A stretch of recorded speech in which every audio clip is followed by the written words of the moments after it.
देख रहे हैं N24 न्यूज गुजरात। सूरत शहर के सारोली पुलिस स्टेशन के गणनीय प्रोहिबिशन के अपराध में पिछले 1 महीने से घूमते फिरते आरोपी को गिरफ्तार करती Saroli police station surveillance team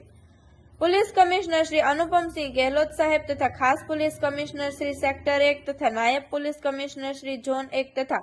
सहायनीय police commissioner Shri B division Surat शहर ने विविध अपराधों के अपराध में घूमते फिरते आरोपी को पकड़ने के लिए सूचना दी थी, जिस सूचना और मार्गदर्शन के आधार पर police inspector Shri SR Vekaria Saheb के नेतृत्व में सर्वेलेंस स्टाफ के police sub inspector JN Chauhan Saheb तथा दूसरे सर्वेलेंस स्टाफ के साथ अलग अलग टीम बनाकर वर्कआउट में थे। उस दौरान ASI अजित भाई ठाकुर भाई तथा हेड कांस्टेबल प्रताप सिंह विजुभा तथा प्रवीण भाई नरवत भाई को मिली बातमी के आधार पर सारोली पुलिस स्टेशन के प्रोहिबिशन के अपराध में पिछले 1 महीने से घूमते फिरते आरोपी नारायण उर्फे नरेंद्र डेबा को गिरफ्तार करके कानूनी कार्रवाई करके सराहनीय कामगिरी की गई है। देखते रहिए N24 न्यूज गुजरात, सिर्फ हम तक ही नहीं सब तक।